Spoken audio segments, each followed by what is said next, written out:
Dinner with dude. Dinner Are with we in Dave, there? baby. We're live. Oh yes, baby. Oh yes. I'm And Jake, feeling like I'm feeling like Coach Carter after a big win. I got to tell you. yeah, you're back from the Netherlands, and that's how you feel. Listen, man. Did you lead the Lot. people to victory in the protests? I wish I did. I feel comfortable knowing that I could have left the country at any time, but yeah, I was definitely pro farmer. Should we get into that? Let's get into that. We got a cold open. We're gonna show you all Sri Lanka though, not the Netherlands, but we'll get to that. That's it! That's Sri Lanka! Come on, Sri Lanka! There we go! End of the story! I mean, this is End of the crazy. story! This is like January 6th on steroids, Bloody Jake. hell! Woohoo! Yeah, man. Victory! I didn't see the full video until right now. I like to, really feel the impact of it live. Totally. Does it say whose mansion was being infiltrated? Let me see. I mean, I'm pretty sure it's literally the presidential palace, which is like the equivalent, yeah, presidential palace of the Sri Lankan capital. So it's like the equivalent of the White House. It's where the president stays. Yeah. So that is like a for sure insurrection, riot, whatever you want to call it, to the nth degree. And from what I've been reading, this is happening more and more. To your point, I was in the Netherlands. That's why we are, a little delayed in getting this pod to you guys. And the farmers there, I know I sent you that article on the farmers in the Netherlands. They are protesting a proposal by the government to cut greenhouse gas emissions by some really big percentage. And the journalist who cited in that article, last name Vaughn, he cites barons who suggests that I think 30% of the cattle have to be killed essentially in order to meet these demands by the government. And so these farmers are outraged, which I mean, I completely agree with. A lot of them, even according to the Dutch government, a lot of them will be going out of business. And so, Well, yeah. Steelman for me, the Dutch government side. Is there a side? Give me the best you got, Jake. Well, the only side that they have is that they're protecting the environment, which, I mean, I'm a Teddy Roosevelt guy. I love the environment. I love the, national parks, the state parks. I love going outside. I try to go outside as much as I can, but I don't know why there has to be an either or where we have to choose between not having food and protecting the environment. It seems like a false dichotomy to me. I think there's obviously a spectrum to be had. Yeah, I mean, for me, I really believe that human innovation is the biggest. So stewardship is a huge part, but it's hard for me to not believe that with the government's ability to like seed rain for the Olympics in Beijing, the Chinese government, or whatever we're doing up in Alaska with our secret projects to control the weather, that there isn't some level of human innovation that can help with this problem. And the marketing around it from the elites is that we are at the mercy of the environment. It's like a weird, like in every other area of life, it's like you go get it, you achieve, you figure it out. Like as a human, like, I don't know, it's kind of like Genesis, like go and like conquer the earth and multiply or whatever God says. But when it comes to the environment, it's like, oh no, like everything happens to us, not we don't do it. It seems like the marketing from the elites is it's something that is so out of our control. I don't know how you feel. Yeah. And I wish people would look into nuclear energy, for example. I mean, Right. if we're willing. That's a great example. Yeah, nuclear energy, it's very clean. If there is a future to be had with, alternative energy sources, it's certainly to be found in nuclear energy. And they're not even considering that. I mean, I think in California, they were trying to shut down a lot of nuclear plants and they just barely kept them open. I don't know if you know about Michael Schellenberger, but he covers a lot of this stuff. He's very critical of, the renewable energy sources that they're turning to. He doesn't understand why people don't want to invest in nuclear energy, which, I completely agree with. Well, because it feels like this isn't a problem to be solved. It's a culture to create. And that's why culturally, and this is what I was curious about with this, kind of ties back to the storming the Capitol we just watched in Sri Lanka, where a lot of similar problems are happening. Like they were imposing environmental standards there as well, is what I heard from you.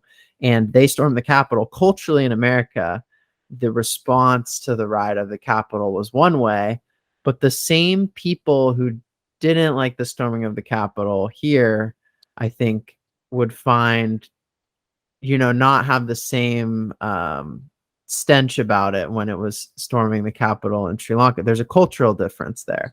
And so I'm really interested in this concept of like how there is a consensus, a social consensus around things, and why there is around nuclear, or why there is around the storming of the Capitol, or because whenever there's a mainstream opinion, there's like a social consensus around it. And then there's the people who want to talk about, why challenge that. Right.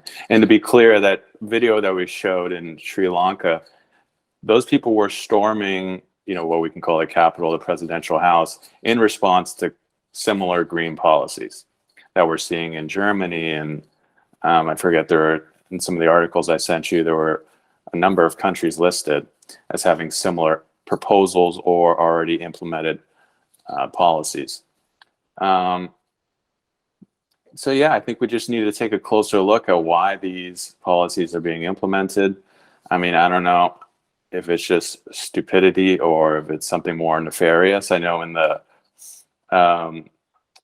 article I sent you that cited the journalist Jan, I forget the guy's last name. He went so far as to say as the World Economic Forum was using this as an opportunity to control the food supply, which I don't know if you buy that, but that is what he said. I wish I'd know more about this topic, Jake. I mean, we're going to get into Matt's money market where we talk about crypto. I just don't know enough. Like, my intuition is I could definitely get there on the, like, there's selfish bureaucrats in Brussels where the EU is headquartered who are making these policies, not prioritizing the lives of the farmers who make the food for them. But I just don't know if it goes to a conspiracy beyond that because I haven't dived into it enough. Like, I hate to default to conspiracy. I'm so open to it. And I hate the term conspiracy theory because it's dismissive. It's dismissive. There's so much of a connotation behind it. Like, a conspiracy just means to conspire. It's just a verb. People do it all the time. Like, if you had a problem with someone, or I don't know, even if you were a kid and you cheated on tests, you conspired with the other kid against the teacher. It's just a verb. It's something humans do. And there doesn't need to be this big hoopla about it. Nonetheless, I 100% think that you should look into something before you decide people conspired. But no, I'm totally open to it. What do you think? One thing I will say is whenever you attempt to centralize power, you do see things like this where, if farmers have decentralized the power to make food, these various individual farmers are in charge of their farms and their output. When you eliminate those farmers and instead, again, it's interesting that the journalist does come to this conclusion that the WEF is looking to, I think, buy the land and I think use the farms for themselves, which, listen, all I can say is when you control the food supply, in the words of the journalist, you do control the nation. And the same can be said for, us asking Saudi Arabia and all of these other countries for oil. I mean, if you're dependent on other countries for energy, you're going to be weaker as a result. I mean, the interesting thing is we're claiming to want to be more sustainable and use, more renewables, become more green, but the amount of oil that we need stays the same.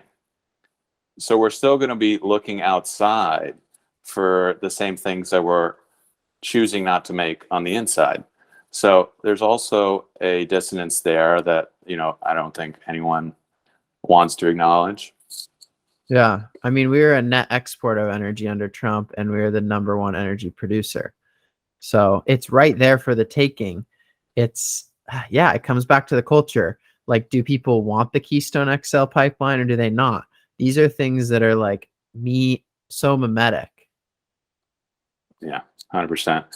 Which I know you mentioned Matt's money market. I think we can maybe transition to that, because I do want to know a little bit about your new job and, kind of the world of crypto. All right. Well, I got to ask you first. I mean, what did people think in the Netherlands? What did they think about this topic?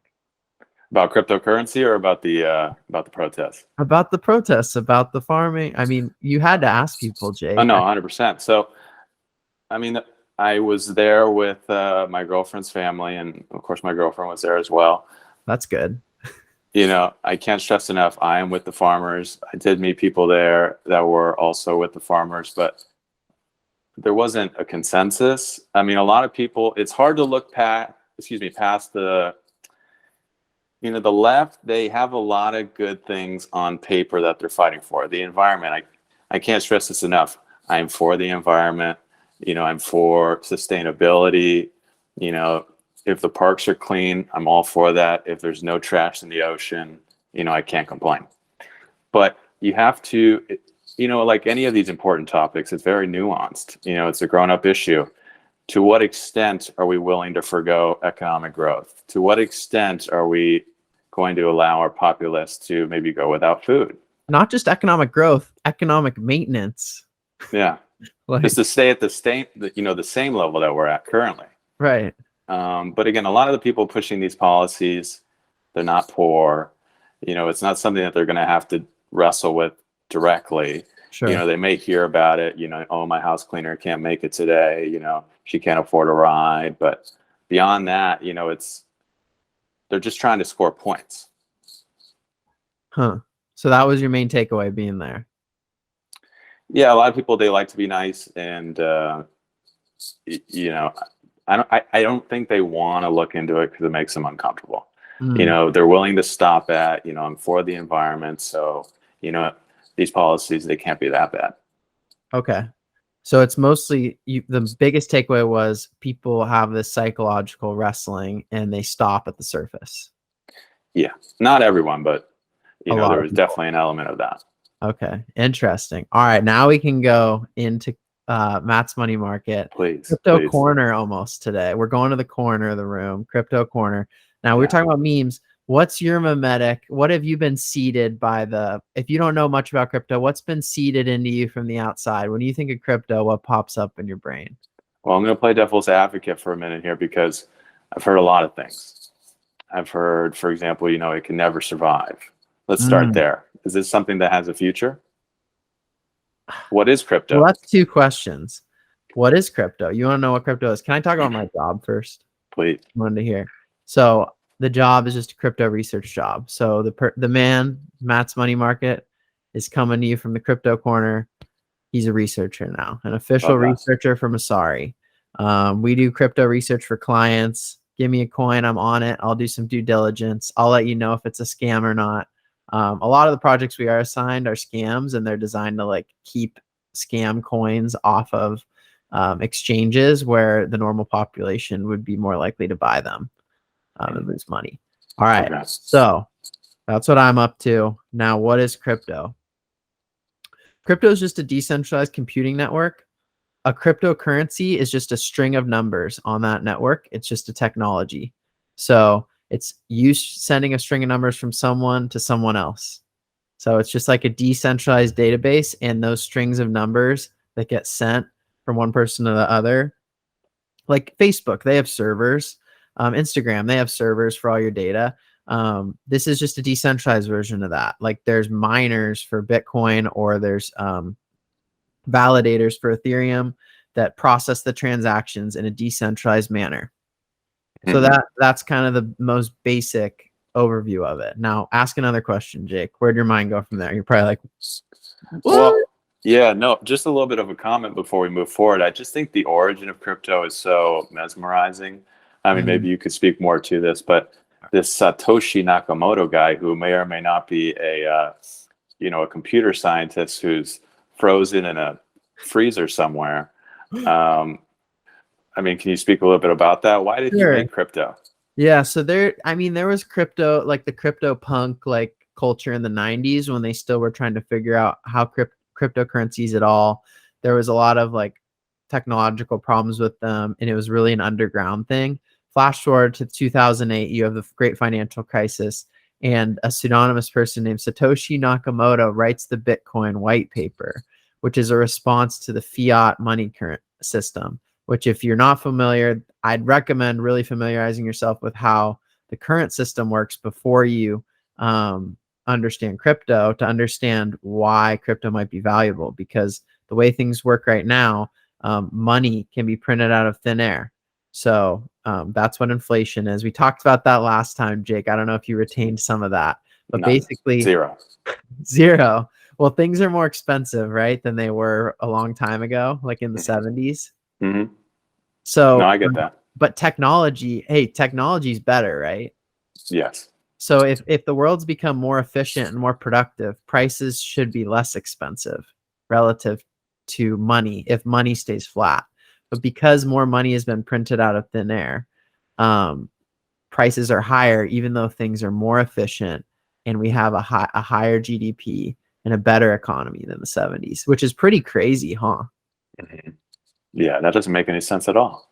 Like if things have gotten better, things would be less expensive, not more. Interesting. So this creates artificial scarcity by printing money. Yeah. So what was Satoshi's goal? Like, So did he see an issue?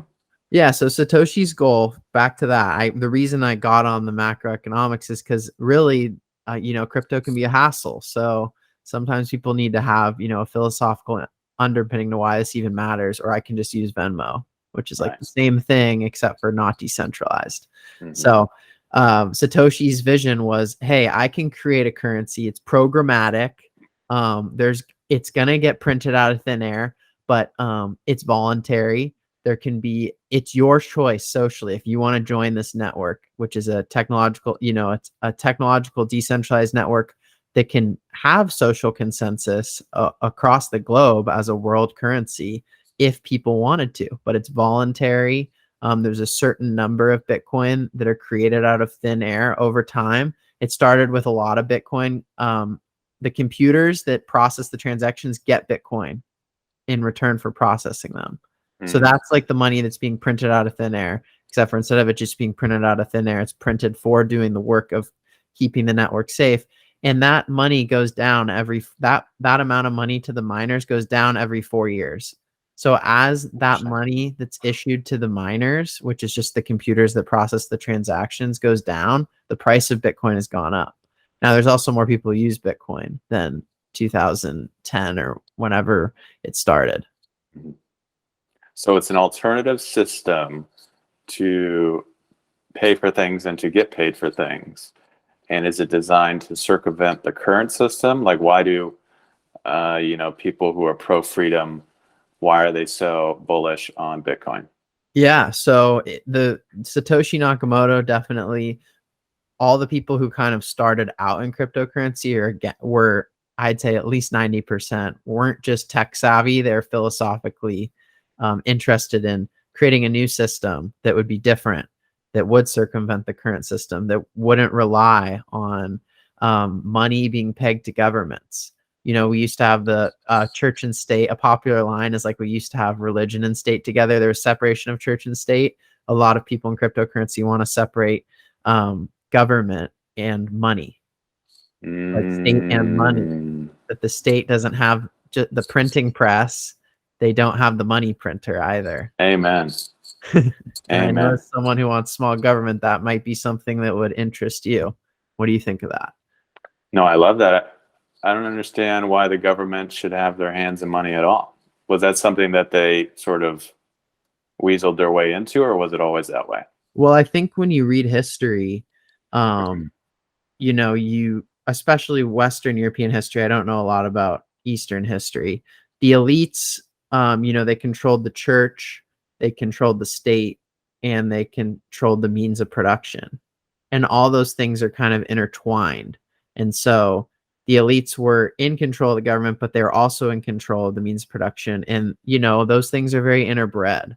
So over time, over the development of at least Western history, the bankers were, buddies with the government, and the government had the army, and together, the government, anyone who wants power is going to want control of money. That's like the purest optional form of power.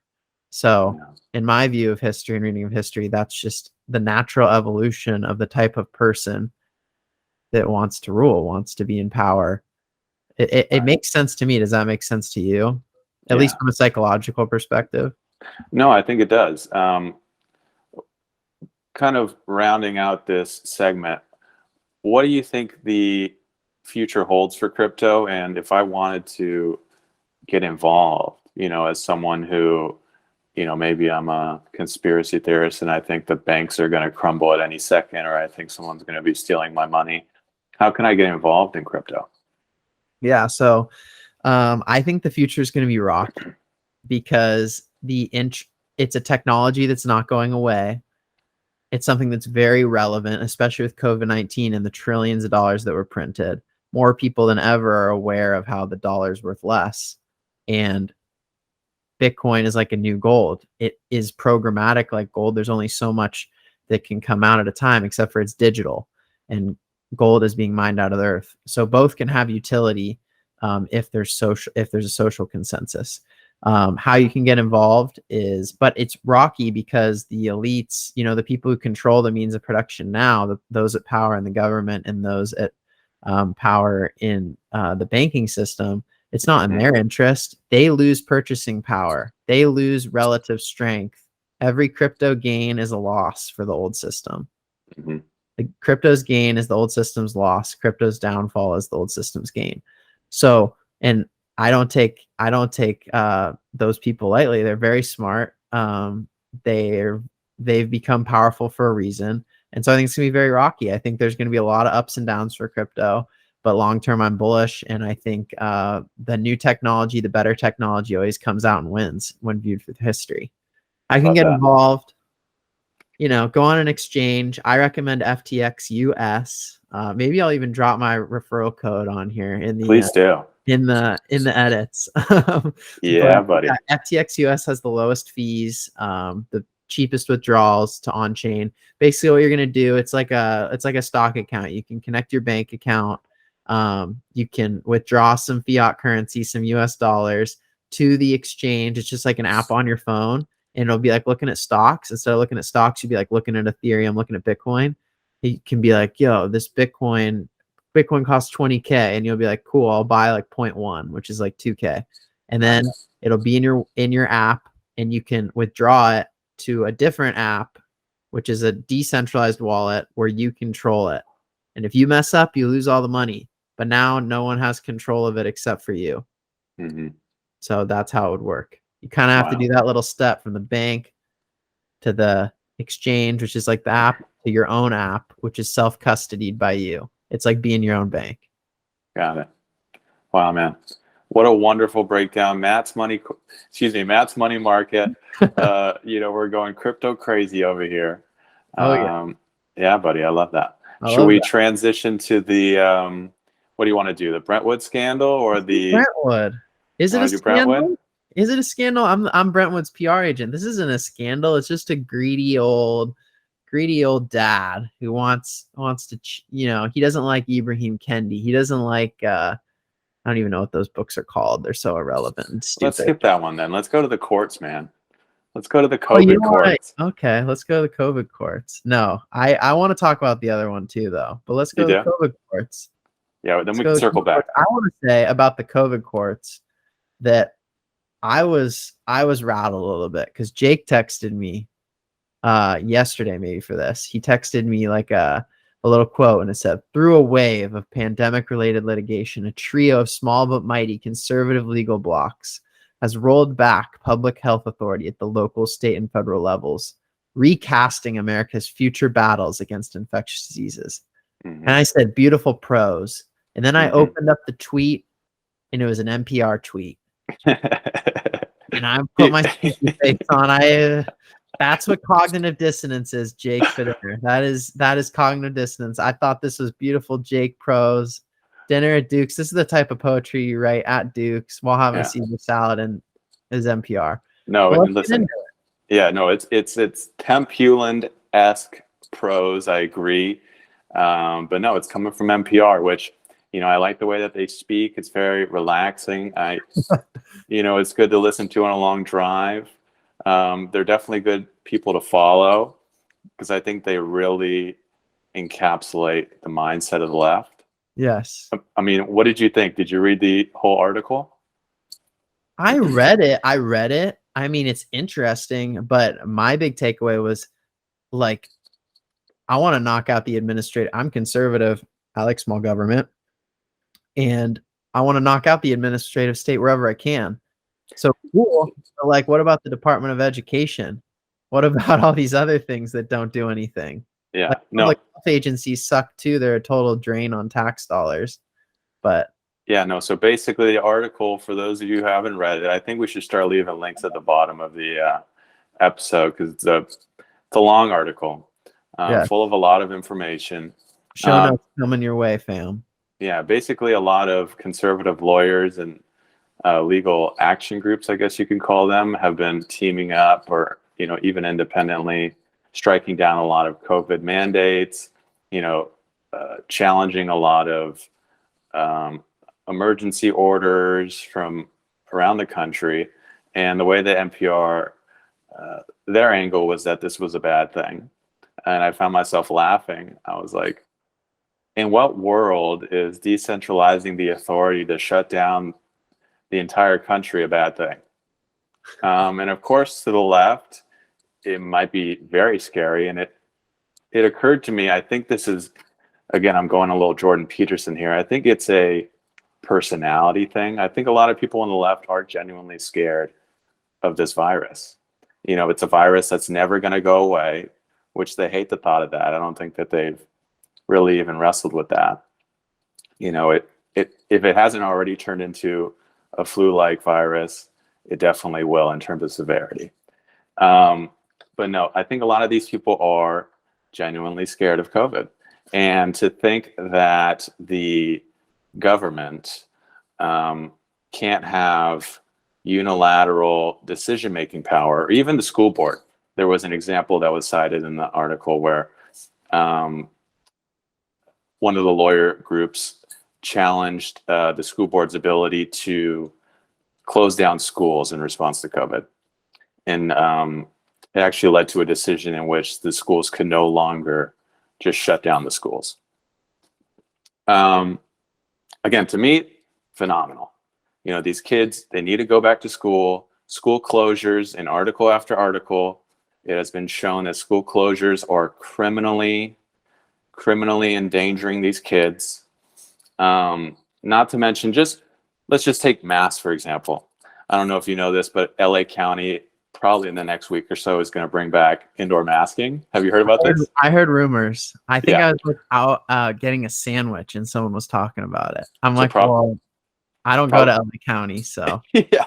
So probably in the next week or so, indoor masking is back, people. Except for in the airport, right?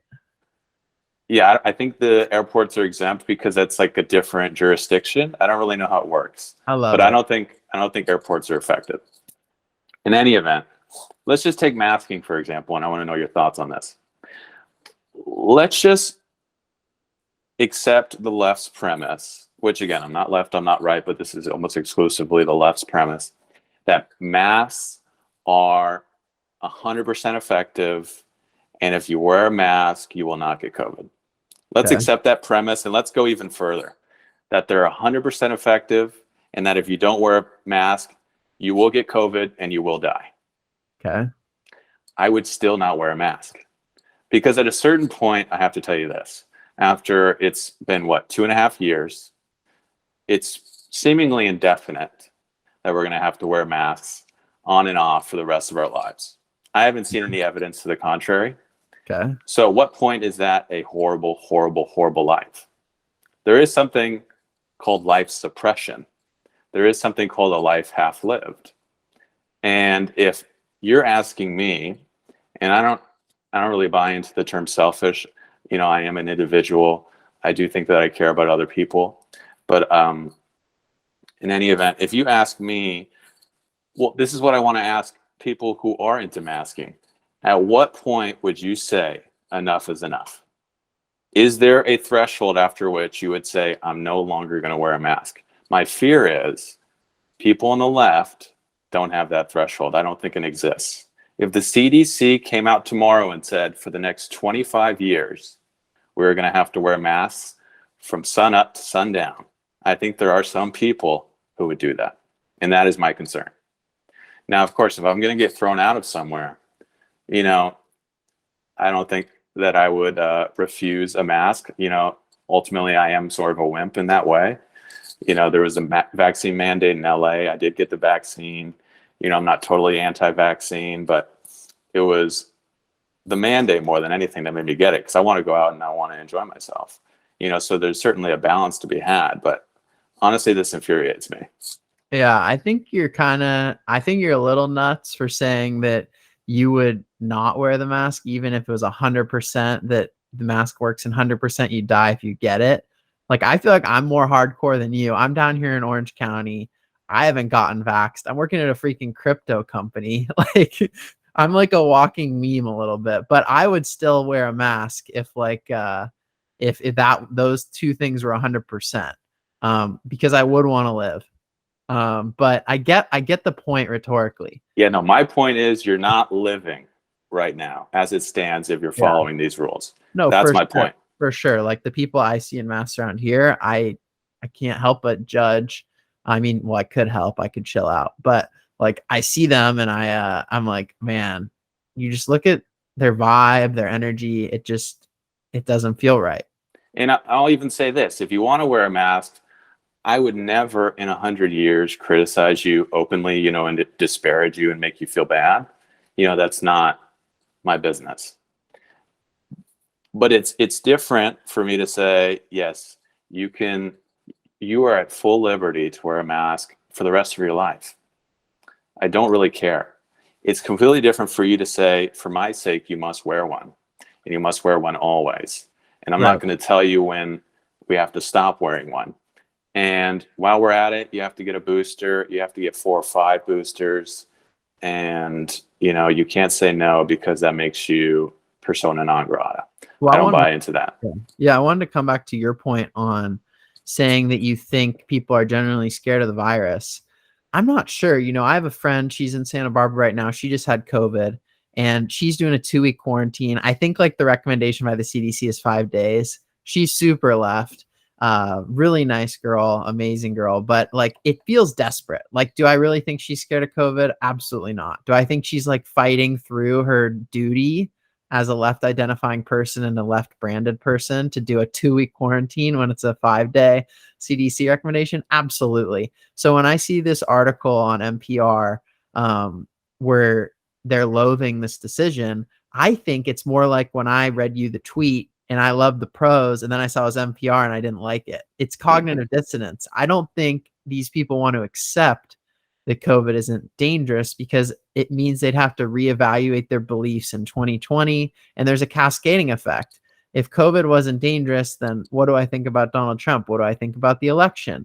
What do I think about other things? And it's kind of like what you said about the guy in the Netherlands earlier, or whoever in the Netherlands, who's like, they care about the environment. They're genuinely nice people. But they stop at the surface because they don't want to examine these things. That's what I see more than a genuine fear of COVID overwhelmingly. And, you know, I mean, I'm in California. I'm surrounded by left-leaning people. And I can really think of like one who's maybe scared or concerned about the virus. Mm-hmm. I will say this, and maybe we could switch topics. I have been told at various times throughout my life that I have OCD. I have been diagnosed with OCD. And my heart goes out to people who have OCD and buy into this virus. I mean, you know, I could see a situation in which if I believed differently about COVID, that I wouldn't be able to leave the house, you know, and, you know, certainly there are people, I can assure you, people with OCD, for example, who probably for the rest of their life, until they get, you know, genuine treatment, you know, a lot of help, they probably won't want to leave their house for the rest of their life. They won't want to not have a mask on for the rest of their life. And that is, to me, unacceptable. Again, Right. it's a life half lived. If we were all about safety and that was the only component in this equation, you wouldn't drive. You wouldn't, you really wouldn't do anything. You would walk on all fours.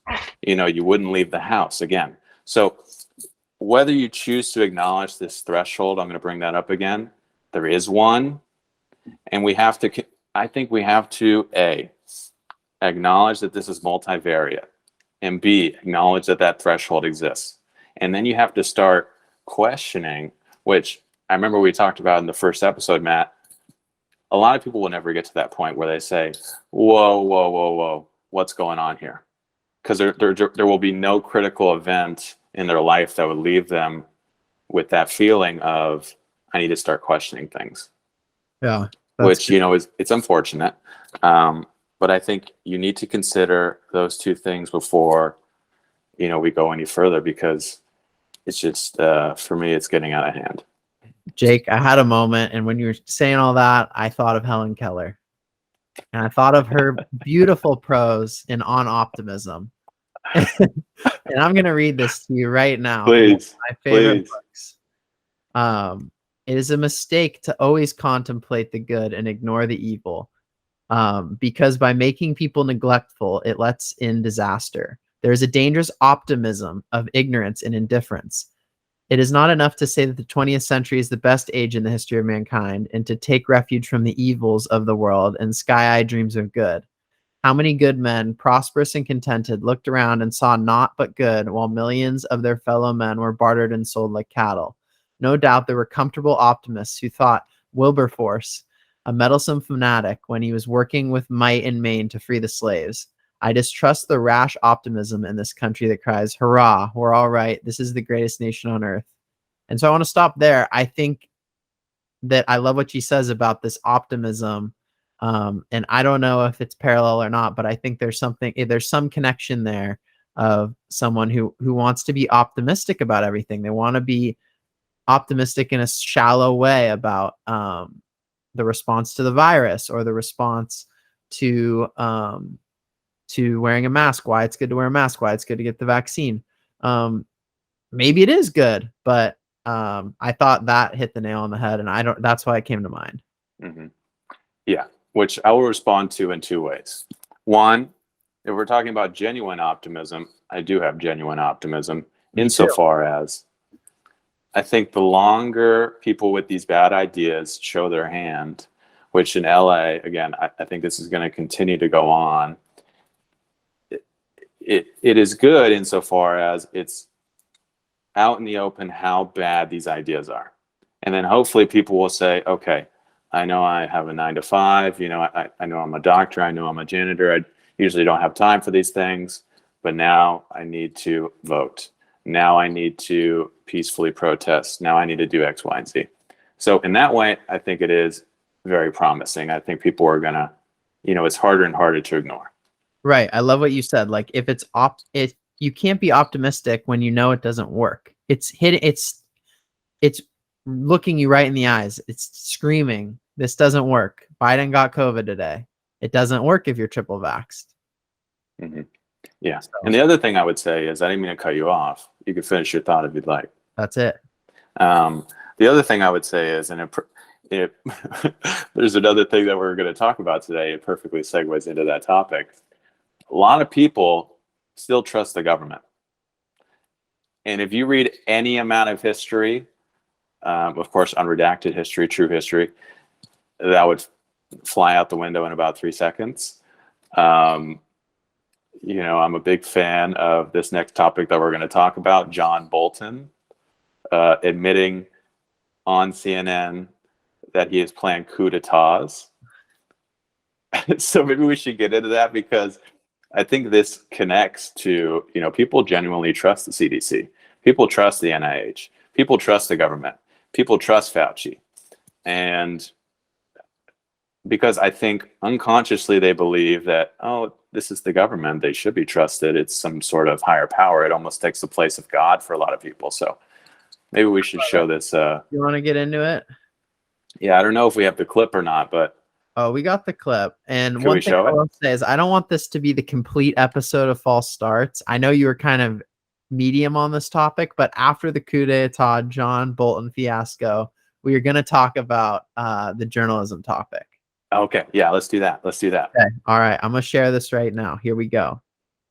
On our democracy. It's Donald Trump looking out for Donald Trump. It's a once in a lifetime occurrence. I don't know that I agree with you. To be fair, with all due respect, one doesn't have to be brilliant to attempt a coup. I disagree with that. As somebody who has helped plan coup d'état, not here, but other places, it takes a lot of work, and that's not what he did. It was just stumbling around from one idea to another. Ultimately, he did unleash the rioters at the Capitol. Okay, so there it's getting into like all the January 6th stuff, but there it was, Jake. There it was, John Bolton as someone who's planned a coup. Okay, actually, you know what? I got to go back to sharing my screen because we're going to go back to, it gets better, folks. It gets better. So then we got, here we go. Okay, here we go. So then, people are tweeting about it. They pulled the clip. And then John Sipher, a former CIA clandestine services guy, now at the Atlantic Council, which is just the most like, if when you think of these think tanks, they're like just consensus breeders, the most consensus thinking place. So they kind of breed foreign policy consensus for the rest of the population to consume. He says he's full of shit. He's never planned a coup. And then I think, is there an Ilhan Omar quote? There is. Okay. And you could probably pull that one too, because that one, it's extra icing on the cake. Right here, extra icing on. She quote tweets the retired CIA guy, "Settle down. This is not an erasure of your work." So, which, if you take that in a vacuum, hurrah for Ilhan Omar. I couldn't agree more. She's seemingly anti-CIA, anti-intelligence. But if you view that in context, I think time after time, Ilhan Omar, in addition to the rest of the squad, those far left, is it 4 people who are in the squad? I think it's AOC, Ilhan Omar, that girl, Tlaib from Michigan, and then I'm forgetting one more. There's like a Presley or something. Yeah, okay. Yeah, so they have voted unanimously in favor for the war in Ukraine, which will probably, that money will probably go to, if not intelligence, then certainly defense contractors who are, in my opinion, almost synonymous with intelligence. These unelected officials who, are pulling the strings from behind the scenes, dictating American foreign policy and American policy in general. Yeah. Can I drop you a crazy stat and then you keep going? Please do. So this week I was listening to Intelligence Matters with Michael Morrell, and he's this former acting director of the CIA. You'll have to listen to this podcast, but it's basically like, I love to listen to it to get the mainstream thoughts on foreign policy. And crazy stat dropped. Guess what? What was it? The Marshall Plan, which was rebuilding Europe after World War II. Guess how much money in today's dollars we sent over to rebuild Europe? 1 trillion. 100 billion. 100 billion. That's it. And how much have we sent to Ukraine? 50 billion. So we've already sent half of the entire Marshall Plan, which when you read history, it's like the biggest deal ever. Like, I mean, it was a big deal. I think you got more for your dollar back then too. Stay interested in Bitcoin and crypto, listeners, because I think they rebuilt like all of Europe with 100. They say 100 billion in today's dollars. So today's dollars back then got you more, even adjusted, because there's no way that makes sense. But 50 billion to Ukraine, we're already halfway there for just Ukraine alone. I think the figure it would take to rebuild all the roads in America was something like 5 billion or 6 billion. So I'm glad it's going to Ukraine for some undisclosed activity. So yeah, Ilhan Omar. Anyway, it's a little contradictory that she votes for these untraceable funds to go somewhere in Ukraine, but then she's kind of acting all high and mighty with the CIA guy. But she does have a point. The CIA, time and time again throughout history, has been responsible for takeovers of foreign governments. I'm sure John Bolton has been involved in more than one. I mean, he admits it on CNN. Probably What, the most. you don't believe John Sipher, who said there's no way he's ever been a part of one? I don't. No, not for a second. I think the most famous failed coup d'etat was the Bay of Pigs invasion, and that was during Kennedy's tenure, when we sent a bunch of paramilitary anti-Castro guys, I believe, to Cuba to try to take over Castro's government, and we failed miserably. At which point Kennedy said, if not directly after the Bay of Pigs invasion, maybe even before the invasion, at some point Kennedy said, I'm going to scatter the CIA to the wind, in a million pieces. And I don't think the CIA won like that one bit.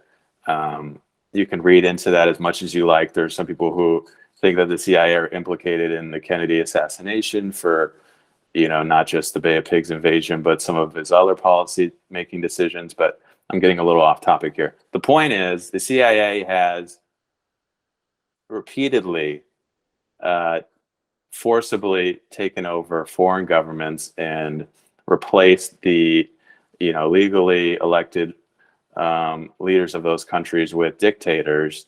And we're supposed to trust the government. We're supposed to, I don't know if you heard of the Ministry of, what was it, the anti-disinformation thing that they were making, the U.S. government was trying to establish, right, with that Nina Jankowicz character.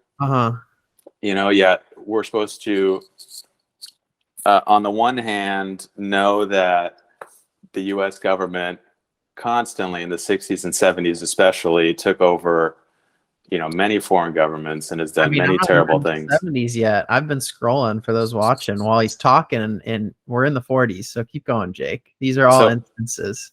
Again, you just have to read a little bit of history. The U.S. government should be scattered to the wind. And I don't mean that literally. We shouldn't take up arms, of course. I'm a pacifist, basically, for the most part, at least. You hate guns. No, I do hate guns, and I think you're entitled to self-defense, but that's where the line ends for me. But, I just think there's so many good angles to John Bolton. Am I still there? You're still there. Keep going. Yeah, there's so many angles to this. John Bolton just really revealing himself. I don't know. I could talk about this for hours. Yeah, I mean, it's interesting. I've been on the kind of inside of it because I worked at the U.S. Embassy in Turkey in 2016 when there was a coup attempt on Erdogan. And I still don't know what happened. I mean, it's hard to discern whether it's a false flag. He benefited a lot from the failure. A lot of other parties would have benefited from the success of the coup. There's a lot of shady things that went on. I tend to lean towards it being a false flag, or that he was aware of the coup beforehand and was able to make it weak and allow it to happen to kind of strengthen himself. But regardless, yeah, I mean, I liked what you said I like how you twisted the Kennedy words into scatter the U.S. government to the wind, because that really showed your passion for small government, Jake, in a healthy pacifist way. Yeah, no, I think so. I mean, you should look up this guy. His name's Michael Malice. He has changed my life forever. Okay. This guy, he's a self-proclaimed anarchist. And I'm not going to lie to you. I think in the long term, in the short term, I'm a centrist. If I'm anything, I'm not even sure if I'm that. But in the long term, I think I'm an anarchist now. I don't know if there's any role for government. I'm just so disillusioned after reading Chaos, for example. Phenomenal book, Tom O'Neill. Please buy the book and read it if you haven't. And Helen Keller, On Optimism. It's free on the Gutenberg Project. You Google that ish, you can read it right now. Please read, people. I implore you. All these coup d'etats, MK Ultra. Please look into, I think it's Operation Mockingbird, where it is confirmed that intelligence agencies had people parading around as journalists, just spouting propaganda. They still do. No, I'm sure they do, but it was certainly, it was 100% confirmed as having happened, I think, in the 60s and 70s, maybe even before that. You can look into COINTELPRO, the FBI, their version of no, COINTELPRO, I think, was the FBI project, and I think Chaos was the CIA's version of that same project. And that was to try to have people who could be assassins without against their own will. No, that's MK Ultra. That's Manchurian Candidate stuff. Manchurian Candidate. COINTELPRO / Chaos was inserting agent provocateurs into prominent left-wing movements, the Black Panther Party. Right. I mean, they were assassinating Black Panthers, right? Yeah, if not killing them, provoking them to commit acts of violence, do bad things. You can ask the question, is the same thing happening in right-wing movements today? I have no evidence for that, but let's take January 6th as an example. I'd love to find out if this Ray Epps character was an informant. Well, the point is that we can't know, because things have gotten to such a bad point that there isn't the power with the people. The power's with the bureaucracy. The power's with the contracted intelligence employees, totally off the books. And we don't really have a say. Yeah.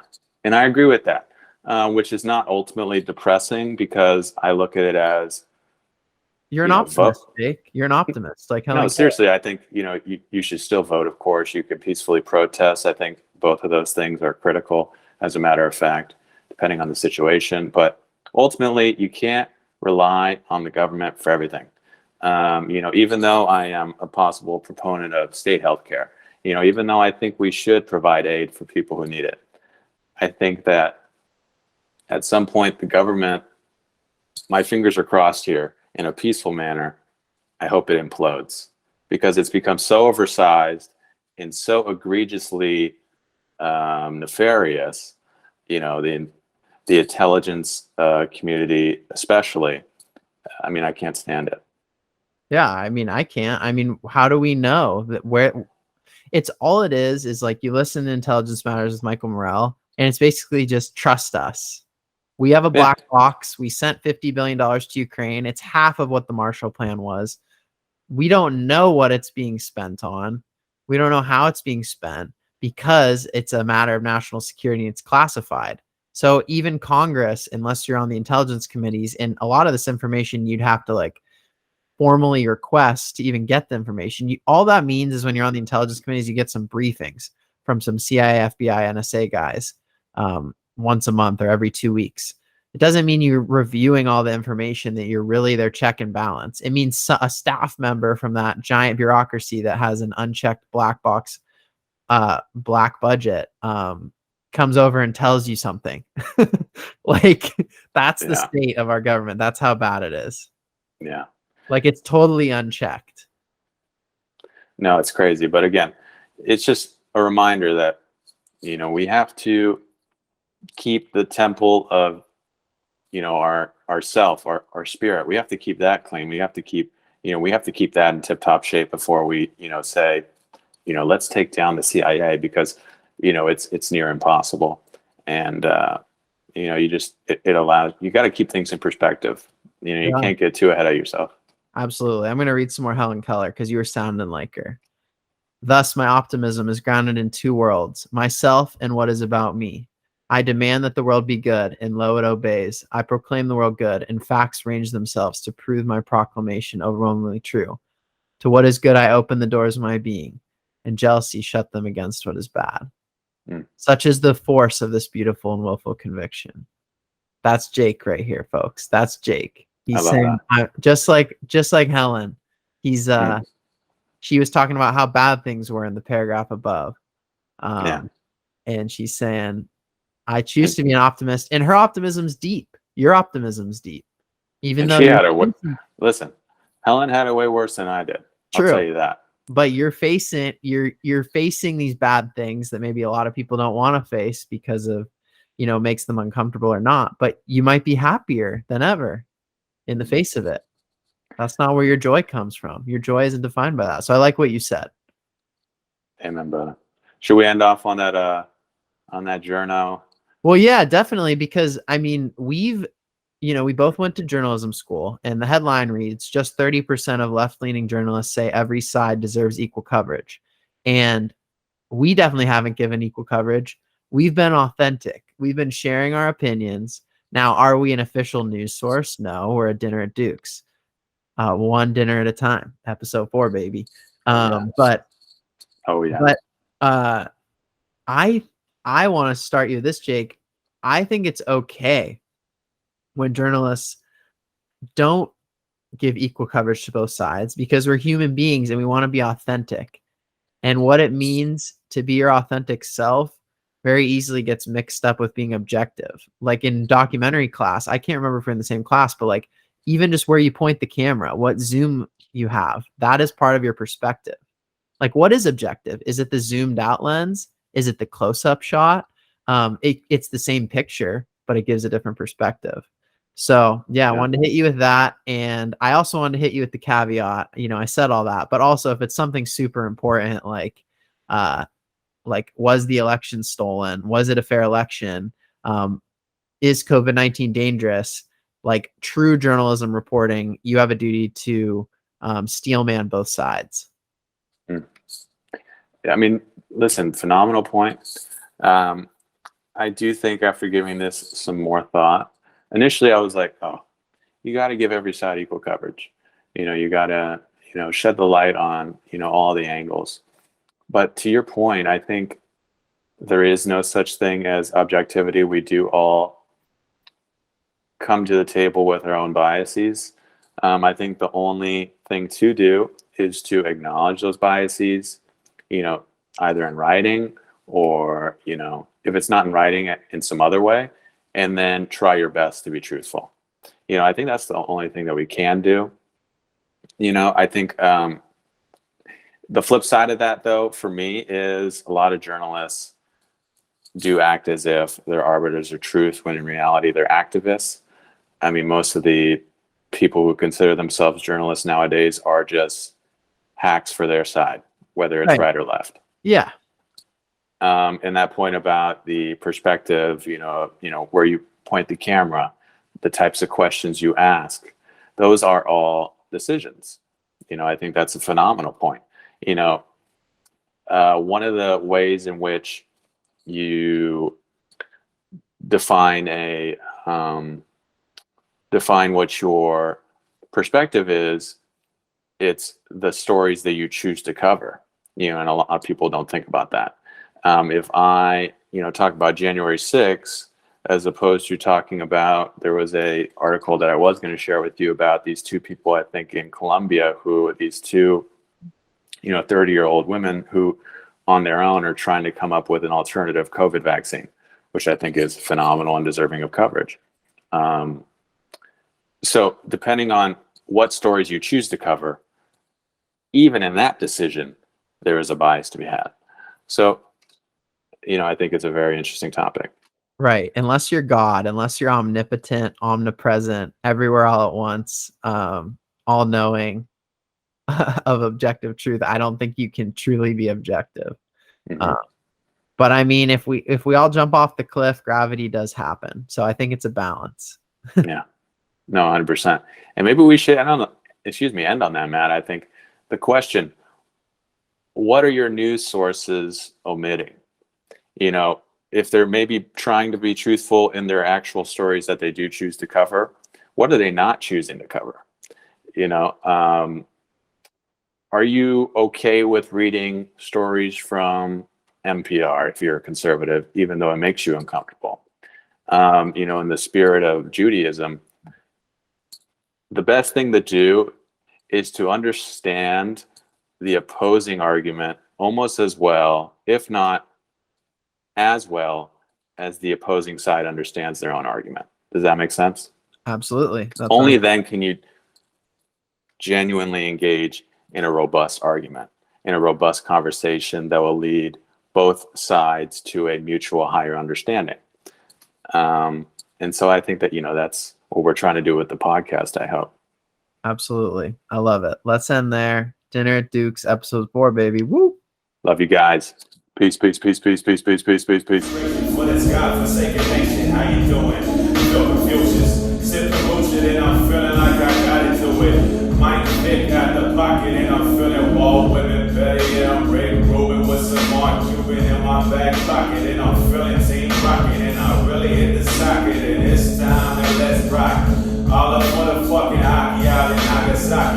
Swisher, I don't even know where I was walking the road, and then I pocket a pass, and all these givers in my glass, and these passes never last. I've been in business, really giving / commission, always schwitzing in the kitchen with a sawed-off shot. He call me Adam Vinatieri, can I motherfucking kick it, or Wilson Pickett, and ticket for picking pockets, a locket for singing objects, and CD Valley for the greedy. Catch me doing Kegels at the CC and Warren Beatty. Need a Grammy for the family, oh. We did have a salmon, oh. Man, don't make it threes, motherfucker, take it easy. Take a look at these, double D's through the fucking money trees.